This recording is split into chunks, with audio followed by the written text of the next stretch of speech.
Aloha, beautiful souls, and welcome to Ryan Loves, a YouTube channel dedicated to helping you transform into the highest and best version of yourself. I am Ryan of Transolution, and I'm so happy to have you here today. In this video, we're going to be talking about past life regressions, specifically my experience with past life regressions. So let's dive in. It's story time. So, first off, I wasn't really even sure what to make of past life regressions before. I am trained in, Western medicine, and so my life was often about facts and data and what's called evidence-based medicine, which is, the scientific process where you have this hypothesis and you think like, oh, could this affect someone's health? Could this help them feel better and have wellness, right? And they would run these controlled studies on people who are like same age, same height, same weight, same medical history, same location, things like that.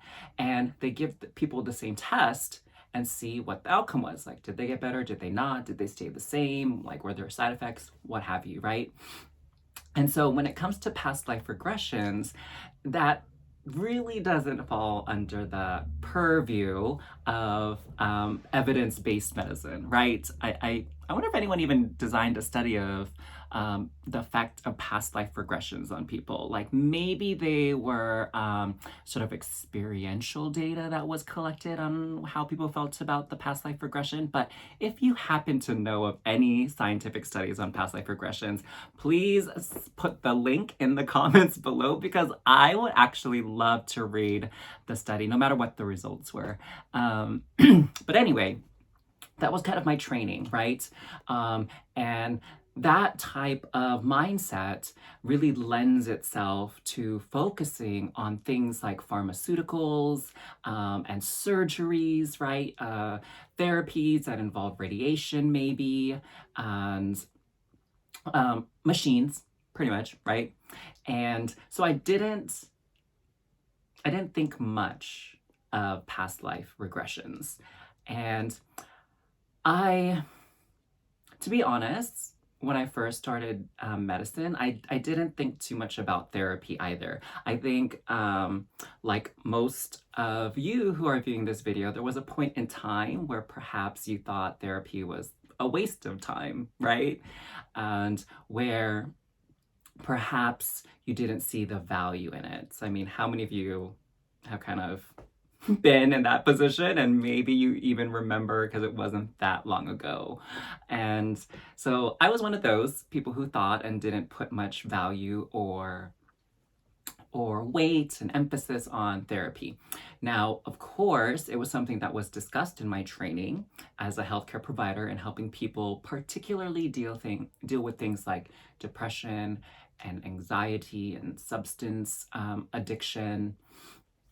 And, what interrelationship issues, right? If you're having an argument with a spouse or difficulties with a family member and, or anger management issues even, right? And so that's kind of the extent that therapy played in sort of my world, starting into medicine and training to help heal people. And when I got my first job, it was at a adult primary care clinic, so we didn't take care of children. And at that clinic, I served, in general medicine. So I was helping people with things like high blood pressure, diabetes, and HIV was one of the specialties of this clinic. And naturally, depression and anxiety were part of it. So I saw these patients who were having struggles with their mood, and mainly I would, refer them to the social worker and my team and start them on medicines. Like, that's just what I did. Then one of my nurses, so now we're getting to the point, guys, but that was just the groundwork. So now we're getting to the point, right? So one of the nurses on my floor, I don't even remember how we got talking on this topic, but she gave me this book called Only Love is Real. And it's by Dr. Brian Weiss. and she told me to read it. Maybe I had some kind of like dream or something like that, and I was trying to find meaning in it because it was such a powerful dream. I don't know. But we got to talking, and she was saying, oh, you should read this book by Dr. Brian Weiss because it talks about these different perspectives and how, some people might be destined to be together. And, I guess you can say maybe I'm a closet romantic because, I've been jaded by love a few times, and I don't know if any of you can relate to that. Like, maybe you had a one or two or several relationships that didn't go as planned, and you didn't really get that like happily ever after, right? You see in the fairy tales. And so she recommended this book, and I was like, yep, sure, of course, why not? I'll read it. And just to give you a little bit of a background on who Dr. Brian Weiss is, because for me at the time, it gave him street cred, okay? Like, maybe you don't really care about his credentials, but it meant a lot to me. So let me just share it, because you just might be in that same boat that I was in. So, Dr. Brian Weiss is a psychiatrist. So, how many of you know the difference between a psychiatrist and a psychologist? Put that in the comments below if you know the difference between a psychiatrist and a psychologist, and what is the difference. Because before I went into medicine, I didn't know the difference at all. I used the terms interchangeably. So allow me to explain for those of you that aren't quite clear on the instructions, or the difference, that way you don't have to like go Google it.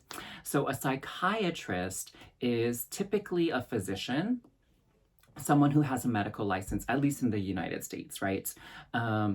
Who has a medical license that can prescribe medications. Primarily, the medications that a psychiatrist would prescribe is towards mental health issues, right? So antidepressants, anti-anxiety medicines, antipsychotic medications, sleep medications is another thing that's commonly prescribed by them. So psychiatrists prescribe medicines for psychological or mental health issues, right? Now, a psychologist is someone that does psychotherapy primarily, right? You can actually also teach as a psychologist, just like obviously psychiatrists can teach, like doctors can teach as well, but psychologists can teach, and they also study psychology, right? That's kind of the emphasis. So not all psychiatrists study psychology. Maybe they're primarily working in clinics, right? And so psychologists, they do a lot of therapy work as well. And so that's the difference, basically, between a psychiatrist and a psychologist. So ding, ding, ding, for those of you that actually knew the difference. That's amazing. So Dr. Brian Weiss is a psychiatrist, but he's also a psychologist. So if you're a psychiatrist, you can easily be a psychologist, but not always psychologists are psychiatrists, right? Because you need a medical degree for that. And so he was trained at Yale, and that has significance for me because Yale University was like in the next town over for where I trained in medicine myself, at Connecticut.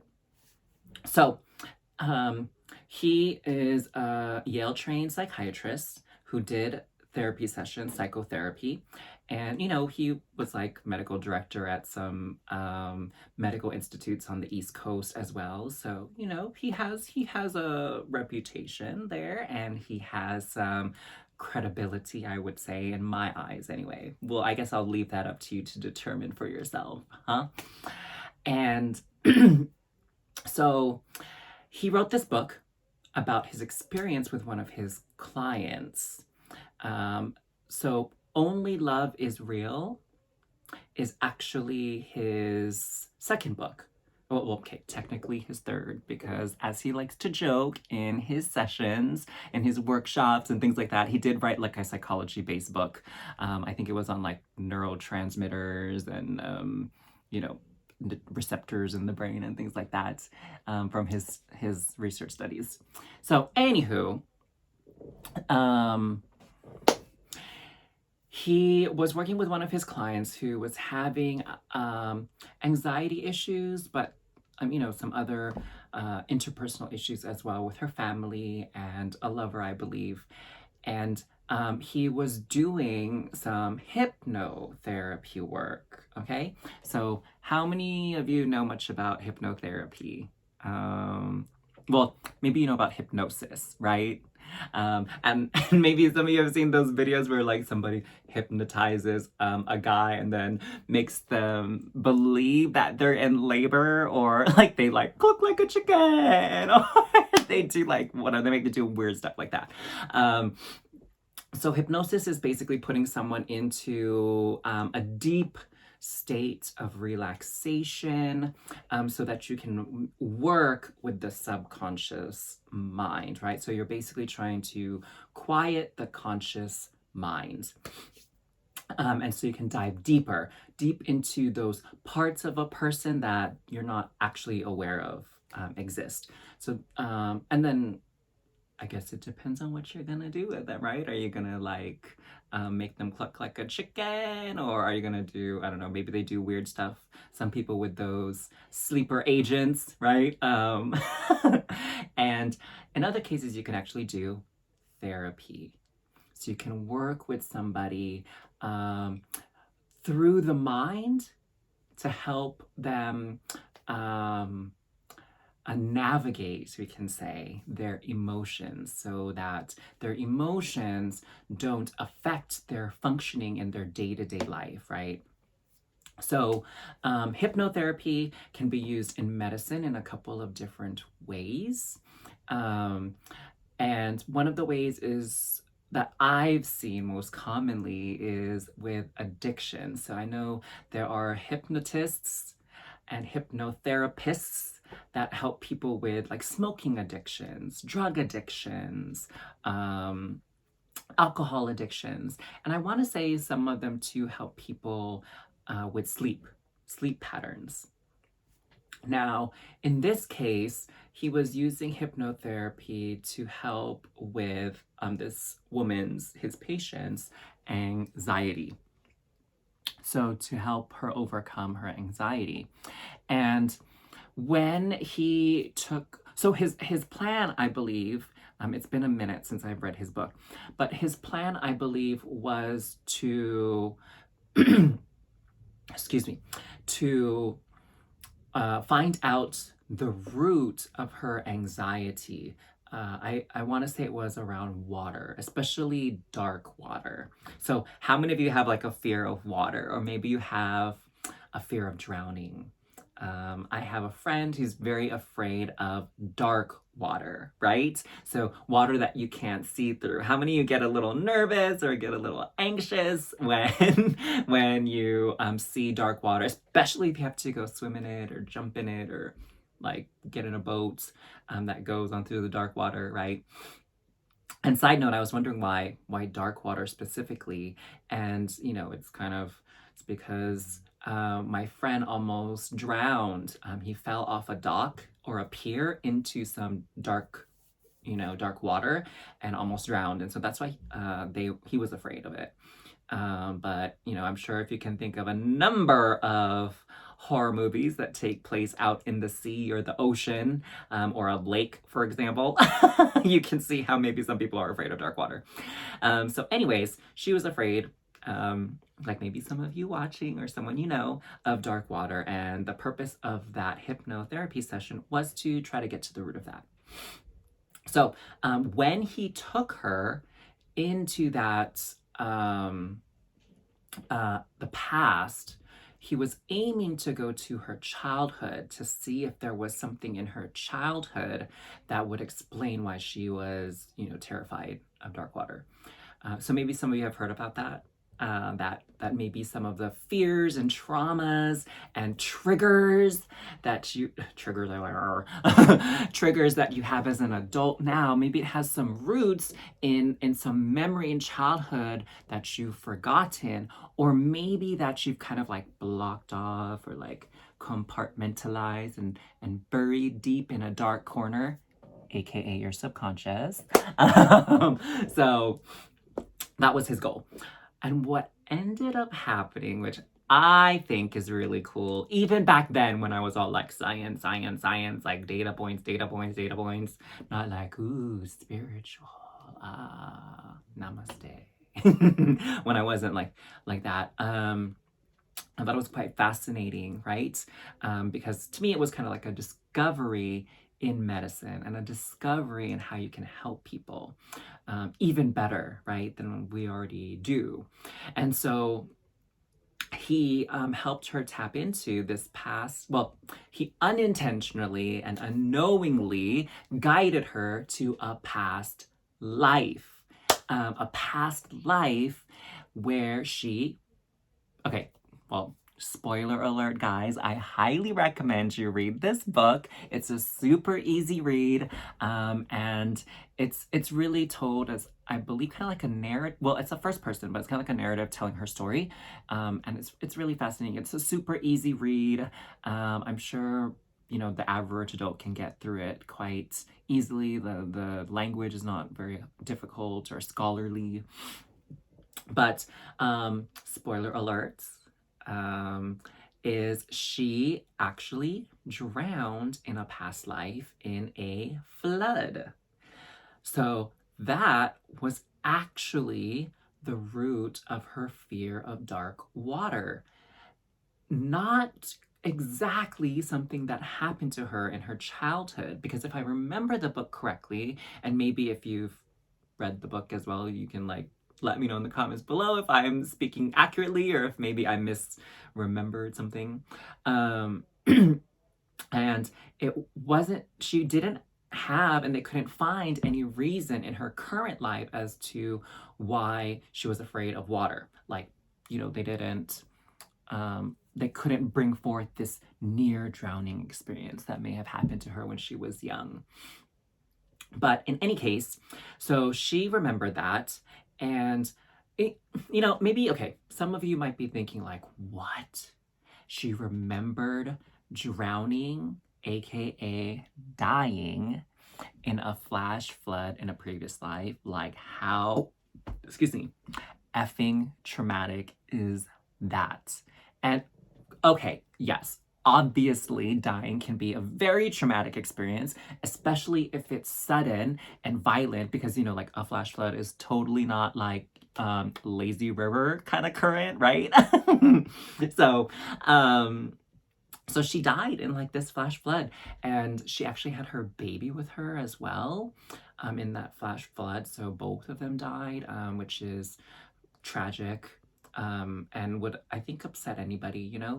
So yes, it can be a very traumatic thing to recall, but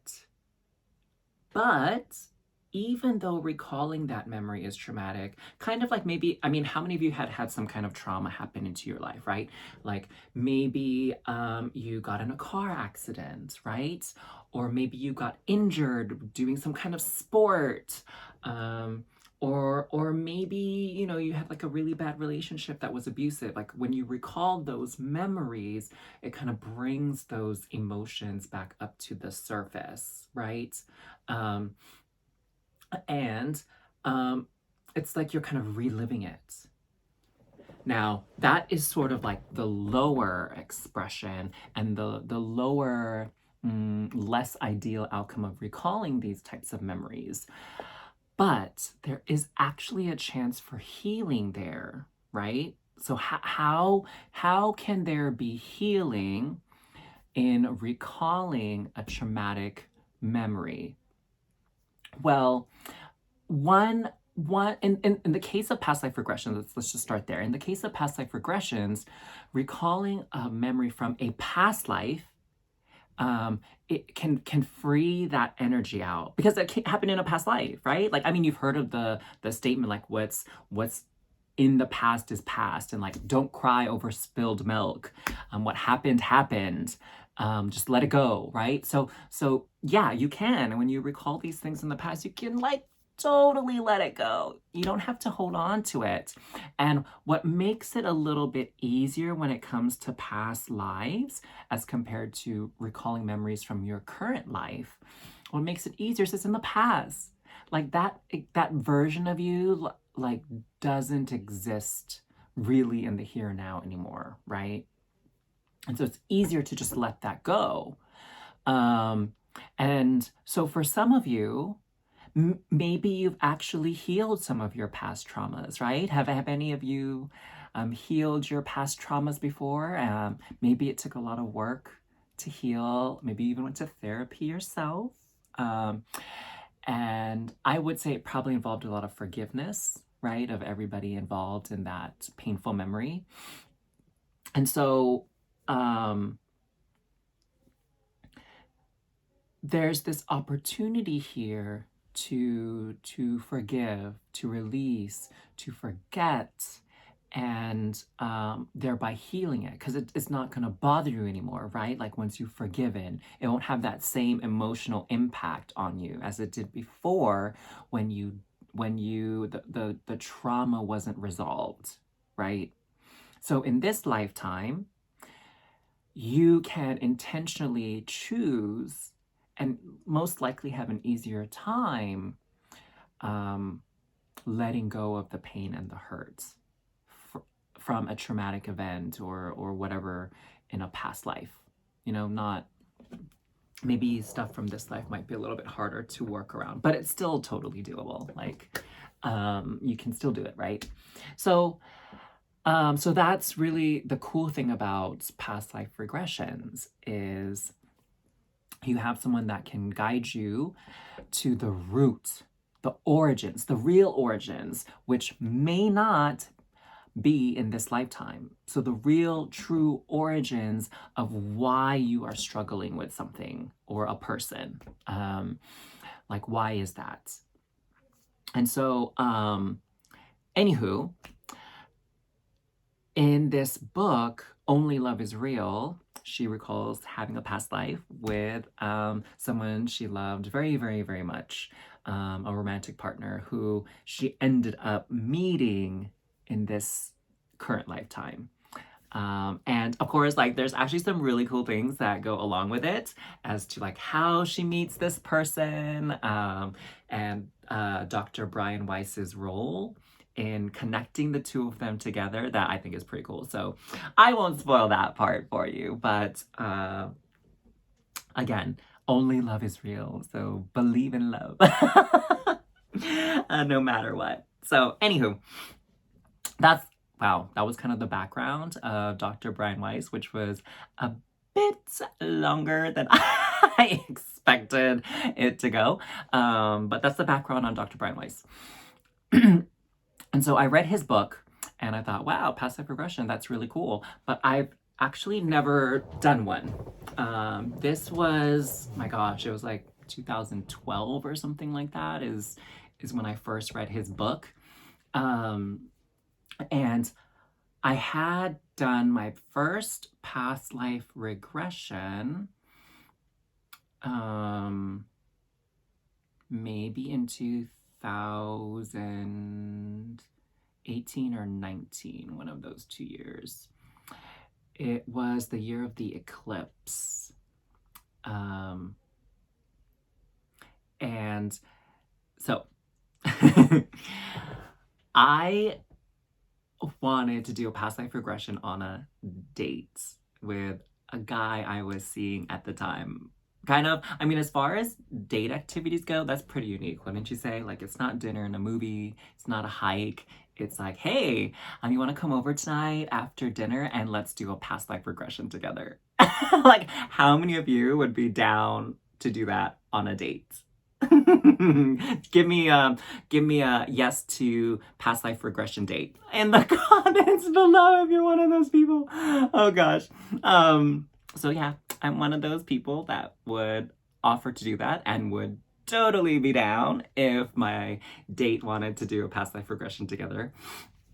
So anywho, the guy that I was seeing, he was pretty spiritual, which is why I think we had such a a special connection together, and he meant a lot to me.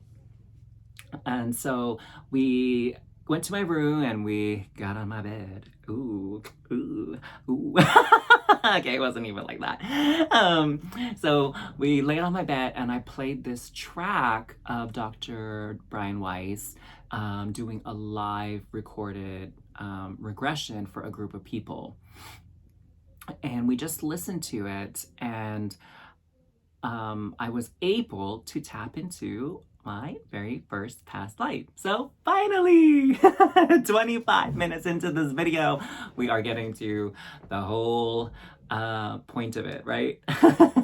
But I hope you appreciated the background story and the context that I laid out.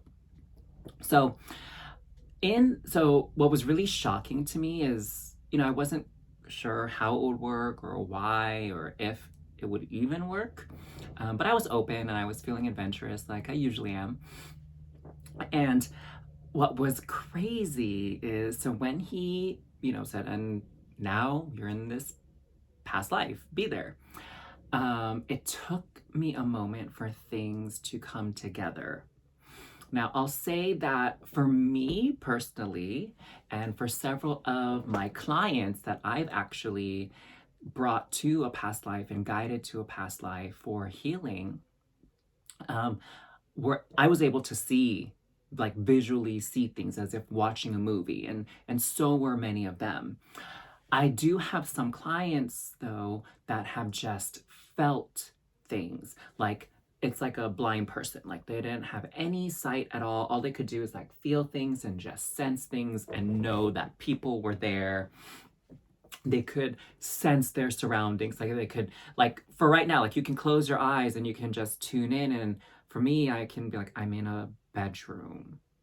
Like I can just feel that I'm in a bedroom versus I'm outside, or I'm in a store, or I'm in a car. Like, I mean, if you close your eyes right now, and just feel your surroundings, perhaps you'll be able to sense that there's objects around you, or that you are inside versus outside kind of thing, right? So there are some people who, when they do past life regressions, they can feel things. Or you can even feel things like emotionally, right? Like sadness, happiness, surprise, fright, whatever. And so I was able to slowly start seeing things. And one of the first things I was instructed to do was to look at my body to kind of get a sense of where I am, what I'm doing. And when I looked down on my body, ooh, child, guess what I saw?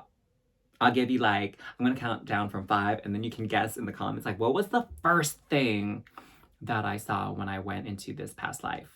4, and a 3, and a 2, and a 1, ding, ding. Okay, so I saw a dress. Yes, everybody. I was wearing a dress, and it was like this big, ruffly dress, like the ones you see in those Victorian style or Victorian era movies, right? Where they had those coiffed white, big old crazy wigs, with the curls in it and everything, and the dresses were so big, obnoxiously big, and they poofed out at the bottom, and you had those tight corsets that women would often feel like they're gonna faint in, or actually faint in.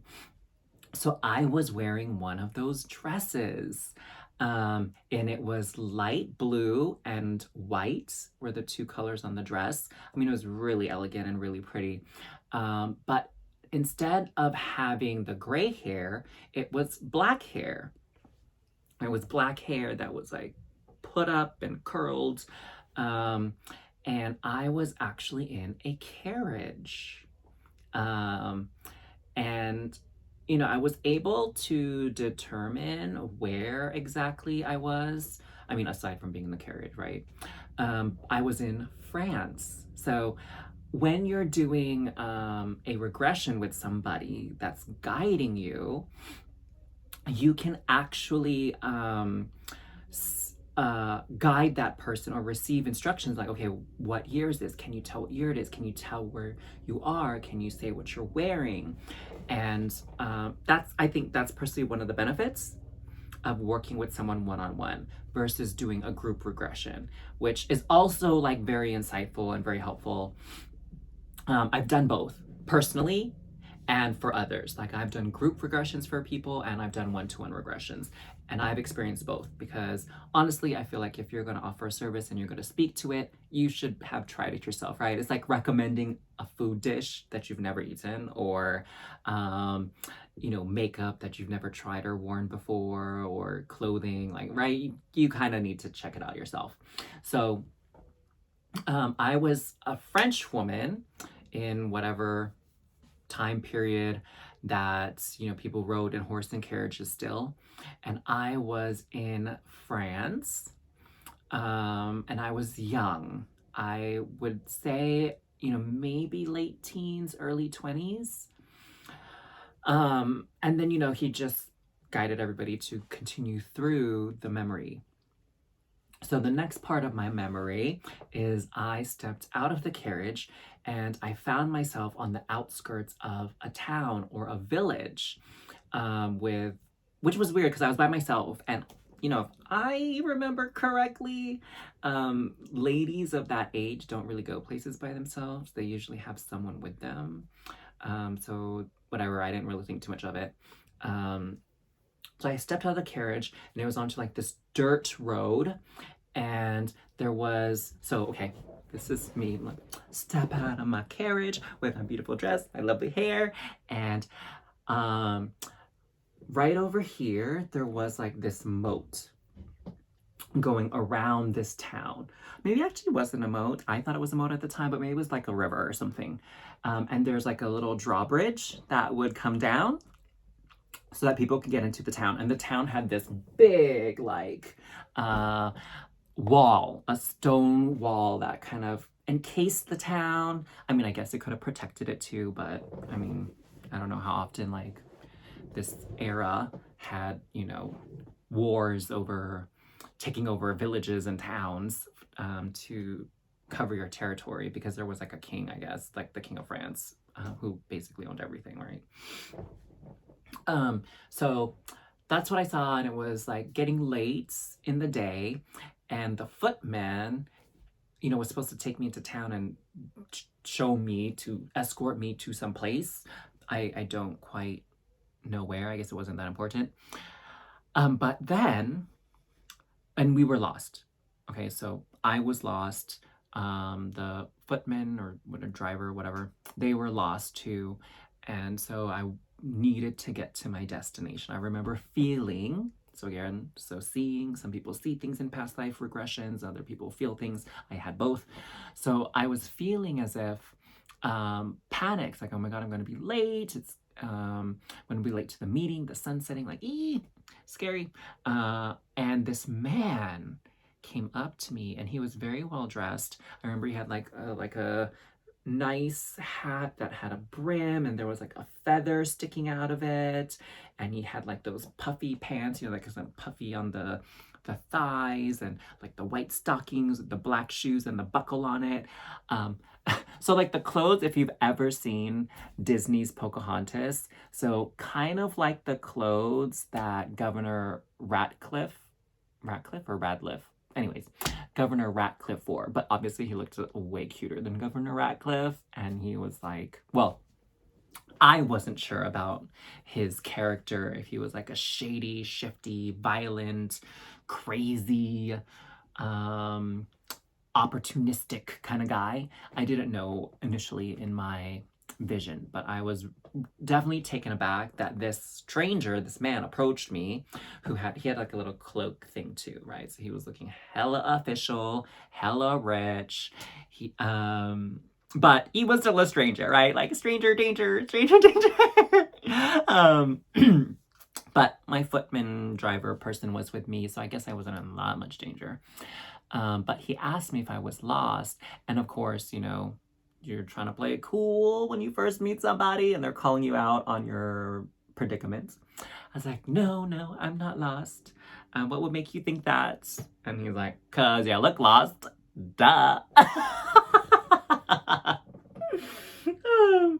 And so I was like, okay, finally I conceded, and I was like, yes, I'm lost. I need to get to this place. And he was like, well, let me take you there then. And of course, I was still kind of like nervous. I was like, how do I know you're gonna take me there? Like, how do I know you're not gonna take me somewhere else and like hold me hostage or ransom and I don't know, whatever, do some other whatever bad things. It was like rape, right? I guess that was another bad thing that happened back then to unaccompanied women in French countrysides. Anyway, not that raping is like a laughing matter, but so I agreed ultimately to go with him, and he actually did turn out to be a good guy. So everything worked out nicely in this story. And what ended up happening is we actually got married. So I got married to him, and I got pregnant. Yes. So even kind of like what I was talking about earlier with hypnotists, how they make guys think that they're pregnant and going into labor, like here I was, pregnant. During this hypnotherapist's past life regression for me on recording. And so I was pregnant, and the next memory was that I was in our chambers, our bed chambers, my husband and I, in labor, giving birth. And I had my midwife with me. I don't recall if there were other people. It was late at night. The room wasn't like super well lit because obviously there was no electricity back then. So the fireplace in the room, which was like over there, was like lit up nice and bright. And that's where my husband was while I was giving labor on the bed. And we had like that 4-poster bed that has like the curtains and the drapes. Obviously the curtains and stuff were up, but it was like a really nice 4-poster bed. I was like, oh, four post bed. I was like, oh, hey, loving the digs. And then there were like sconces, I guess would be the best word, or torches, something like that, within the room as well to give more light in the middle of the night as I'm like screaming and sweating, trying to deliver this child. And I remember I didn't have any pain though. So for those of you that were like, yeesh, I don't want to feel labor, I wasn't actually having any pain. And so really, side notes, the cool thing about past life regressions is that you are totally protected by your higher self. You're totally protected by your guides and your guardian spirits and angels and ancestors, whatever. Because again, the whole point of this is healing, right? It's not meant for you to necessarily literally relive the whole experience. It's meant to help you recall something very deep within you that you'd forgotten upon coming into this lifetime, so that you can heal it and have the quality of life that you want and desire now, right? And not let this energy from the past kind of prevent you or stop you. So I didn't feel any pain when I was in labor, so yay for that. And what I did feel though was getting weak, and actually getting a bit dizzy and lightheaded. And so what happened was that I was actually dying during childbirth, and the midwife knew it. She was trying to keep me comfortable, but she knew like I wasn't gonna make it. She was an older woman. I would probably say in like her 50s or 60s. So she was very well experienced with delivering babies, so she could like kind of tell if you're gonna make it or not. And I was one of the ones that wasn't gonna make it, which was, I heard, actually kind of common in that time period as well, where, you know, women didn't always survive childbirth because they just didn't have the resources that we in modern day have. And so what happened to me in this case was I bled out, right? So me knowing medicine, like I knew about those things, about complications during delivery, and that excessive blood loss if you can't control the bleeding after the delivery of the child and the, I guess, expulsion of the placenta, that if you're not able to clot and stop the bleeding, then you could basically bleed to death after childbirth or in the process of childbirth. And that's what happened to me. And I felt myself getting really dizzy and lightheaded, like physically in my body. And my husband was there, and he took the child and was trying to comfort the baby, but all the while also trying to ask the midwife to do whatever she could to help me, save me.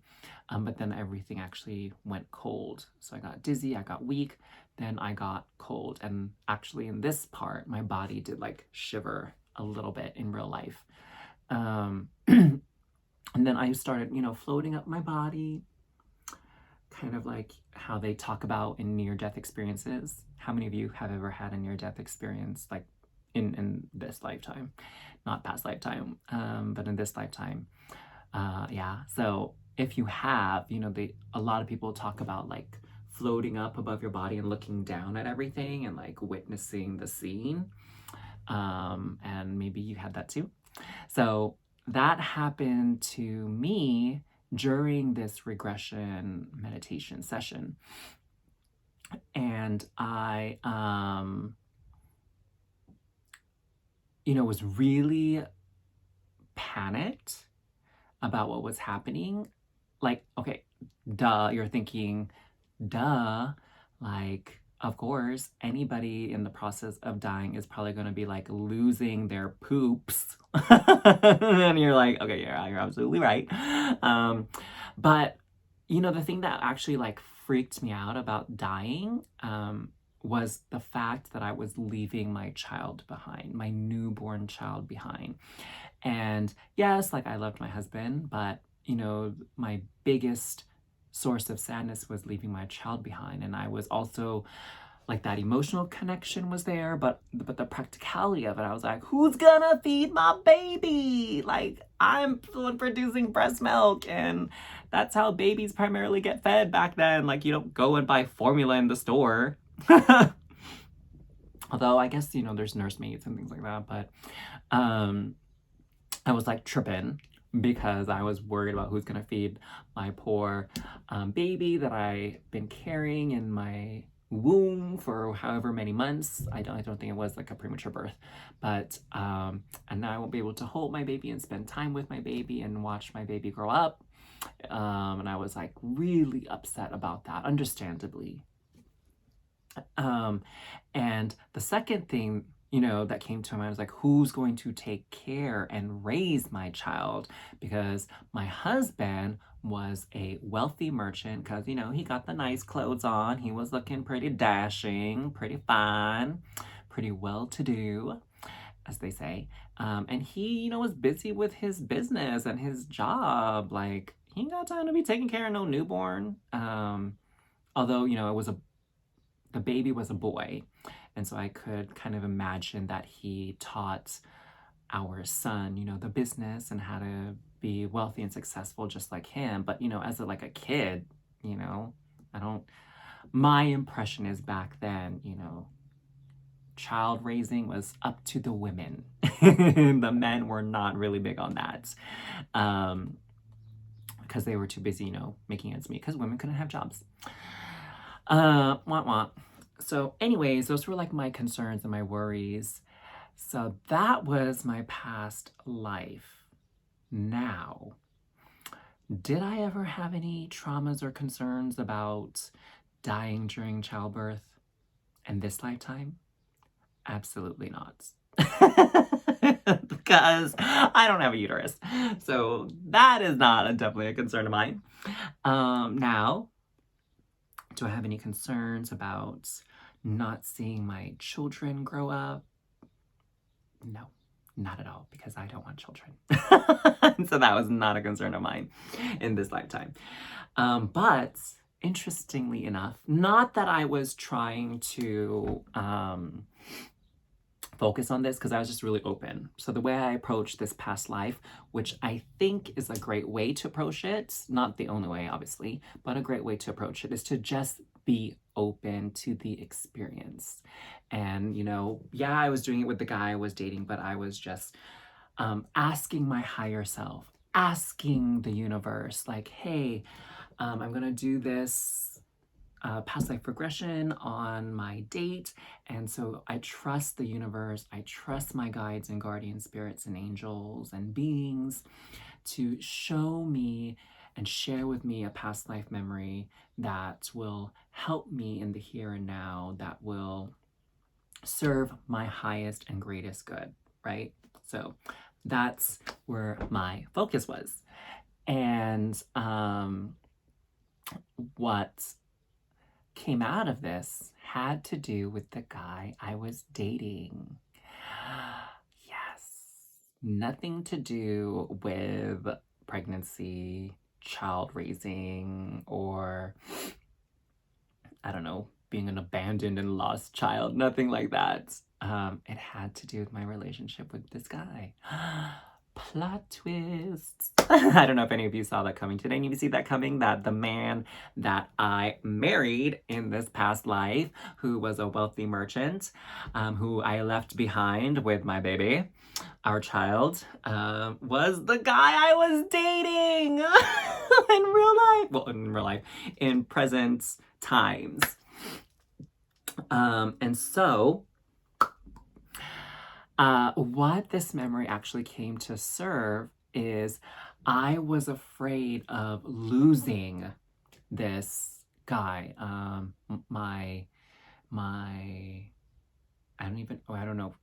wasn't really calling him my boyfriend at the time period, but I was really afraid of losing this relationship. We'll call it that. I was afraid of losing this relationship because it felt so good and I really adored this guy and I really, really, really wanted to have it work out. And I felt like illogically, nonsensically attached to this guy. And we hadn't even been seeing each other for that long. Like, my God, it was probably only like 2 or 3 weeks. But I mean, how many of you get kind of obsessed with your crush or one of your dates after you've met them because they're like so bomb and you think they're so amazing and you almost can't get enough of them and you want to be together forever? I know, right? Kind of cray.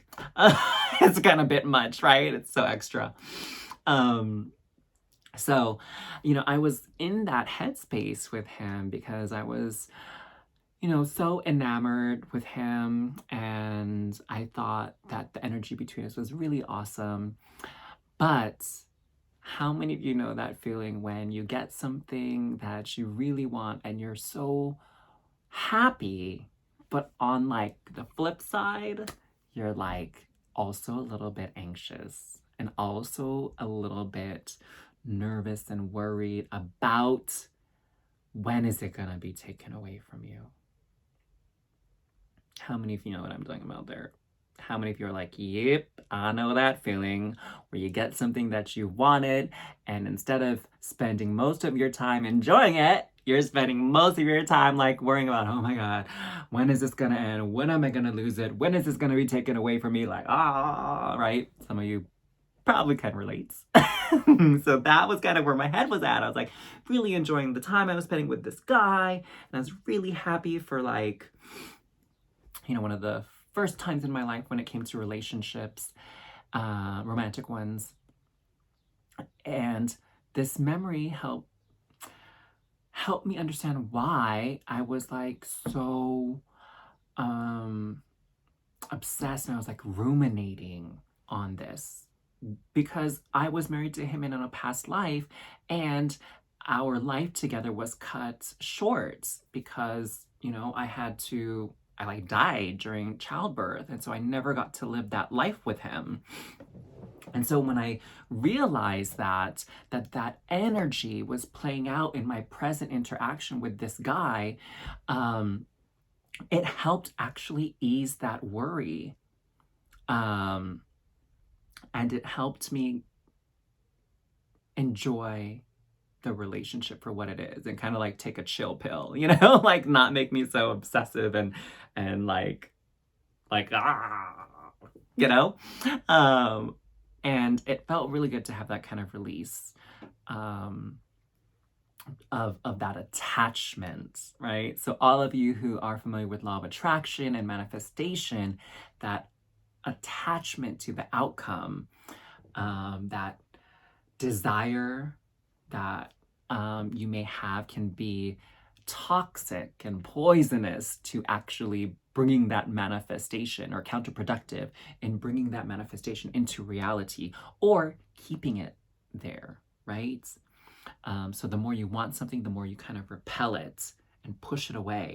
So it eased that energy that I had towards him. And also on some level, I felt like the relationship I had with him was not meant to last in this lifetime. And that in fact, it had a purpose to serve. And that purpose was, by the time I had the past life regression, pretty much fulfilled and completed. And so it wasn't, so I had that past life regression, right? Like, first of all, like really wild because I was like able to remember this French lifetime.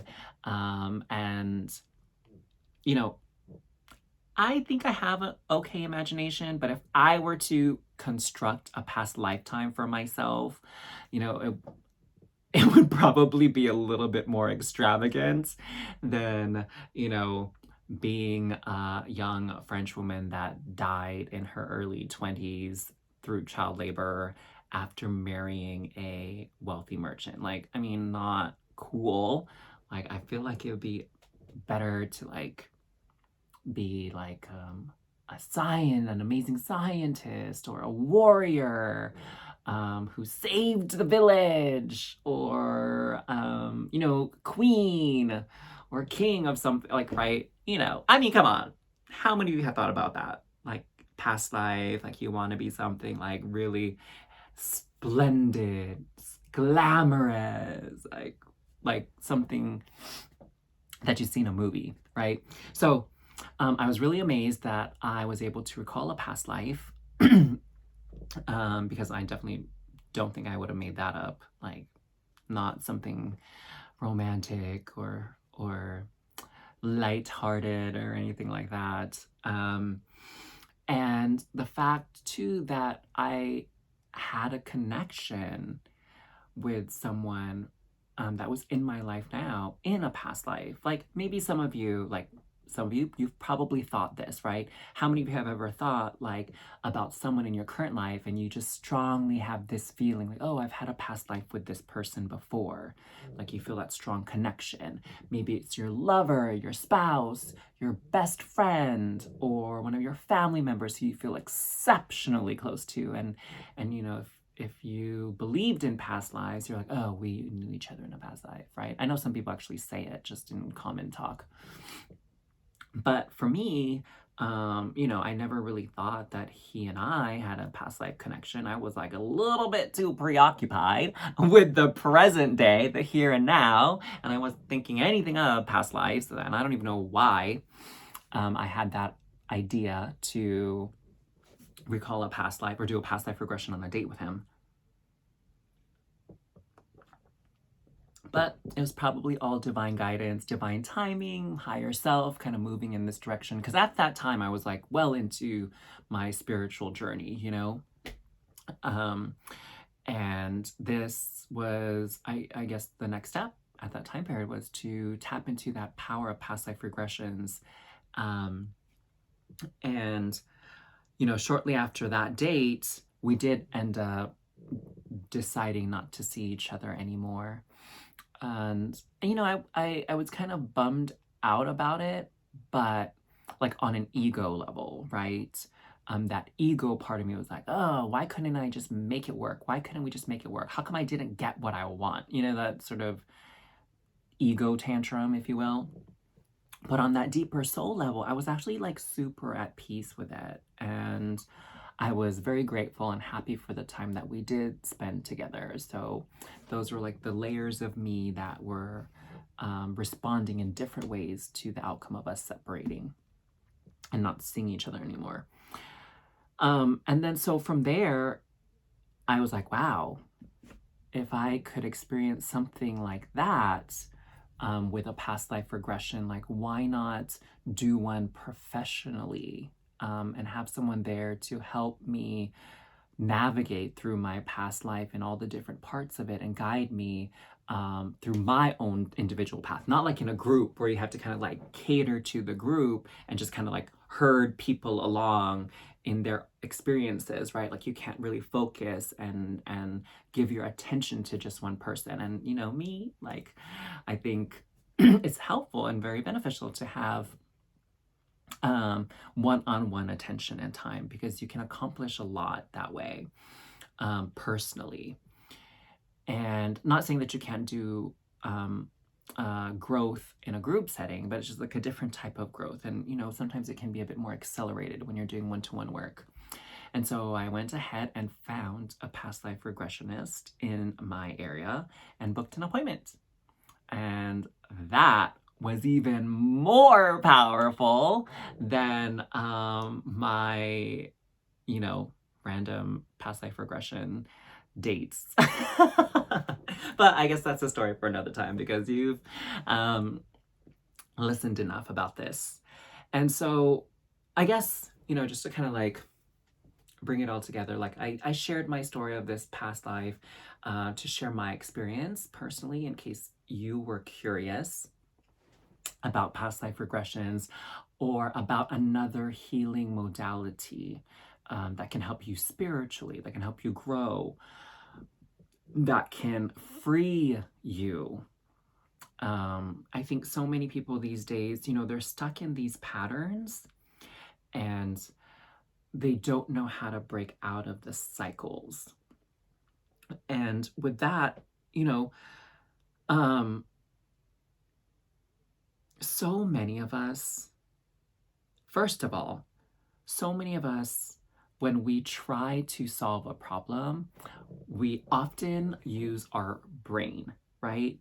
Because that's one of the things that was cultivated in us when we were growing up is like, use your head. Oh, there's a problem? Use your head, use your brain, solve it, right? And so many of us associate those things with like our mind, like using our conscious, ego-driven mind to solve a problem that we're facing. And okay, yeah, so your mind can do wondrous things for you if the problem that you're trying to solve is something like, what's 1 + 1? What's the square root of like 55? What's, right? Those types of things. Or like, I don't know where I'm at. I'm lost. How do I get somewhere? Like your mind is great at troubleshooting and problem solving, those types of things. But there are issues that so many people are facing that are a lot deeper than what the brain can solve. Like issues around things like self-worth, grieving, love, forgiveness, right? Issues that I would say are even more important than being able to solve the square root of 55 and know what 1 + 1 is, right? These are things that can help you step out of feeling confined and trapped and struggling to actually being free and expansive, right? Once you know your self-worth, you can expand. You can achieve a level of abundance and love and joy, right? Once you've forgiven a person, a situation, then you are not bound by the chains that trap you two together in this energy that's so heavy that weighs you down. Like you both can just be free and you can pursue happiness rather than sorrow, right? And grief and anger. And so many of us, we have those types of things going on in our lives, but we're using our brain to try and solve those issues when we really need to be using our spirit, our heart, our soul in solving these types of problems. And for those of us, who have tried to use our brain and can't seem to come with a solution, what do? It's like we have to adapt or we die, right? Or we decline, or we go downhill. And so many of us, when our brain can't solve these problems around grief, forgiveness, relationships, love, self-worth, value, self-respect, those types of things, when our brain can't solve it, then we just kind of like try to find that new equilibrium, that new homeostasis where it's like, okay, well, I guess I'm just going to exist with this level of self-love in my life. Or I'm just going to exist with this drama that's in my life. Like, I'll just make space for it. I'll just allow it here because I don't want to fight anymore. I don't have any more energy to devote into fixing this thing because I've tried everything and it just won't go away. And so I guess I have to live with it. How many of you have ever had those thoughts? Be honest. How many of you have had those feelings? Or how many of you right now, as I'm like giving all the examples, you're like, oh yeah, I have that. Ooh, I have a couple of those actually. Like, how many of you are in that space, right? And so that's why I think it's so great to have something like past life regressions and really owning and stepping into your spiritual path and nature. Why it's so important, because you don't want to be this like tragic robot zombie being, like just scraping by in life, or just kind of living with just like okay kind of experiences. Like, don't you want to like smile and be excited and have butterflies in your stomach? Don't you want to have like more of those days in your life? I mean, I do. Not no shade if you don't. Not judging you. But, if you're watching this video, then chances are you know that there's something greater out there for you. So why not claim it? Why not make choices that will help you achieve that something more? And take that time and energy to invest in your well-being, and not just on like a physical level, but on an emotional and spiritual level as well. And, over the time I've come to see how great that experience is and how helpful it was to have that experience of doing past life regression. And I've had several of them. And each one I learned something new about myself, something very empowering, something that helps me remember how wonderful I am and how I deserve to be happy and how I deserve to be treated well by others. And that's something you deserve as well. And that's something that's important for you to know as well. And I don't mean like know like on a brain level, right? Because a lot of us know things on a brain level. But how many of us like know things on that heart level and truly come to accept it as part of our reality, as an undeniable truth about our existence and our very being? That's where you need to be at when it comes to those very important things in life, such as self-respect, self-love, self-value, compassion, forgiveness, and community, as a planet, as a family, as a country, right? As a species. So, anywho, those are like a little bit of my stories about past life regressions. Let me know if any of you have ever done a past life regression yourself. I know maybe some of you who are watching this video haven't, but if you did have an experience with a past life regression, I'd love to hear a little bit about it. If you can share in the comments down below, like leave a comment and just let me know about a past life. I'd love to hear and witness part of your soul's journey and story, because your story can definitely help other people learn along their journey, right? That's another way we can all learn, not just through our own experiences, but through the experiences of other people. And that's, again, what this channel is all about. Ryan loves.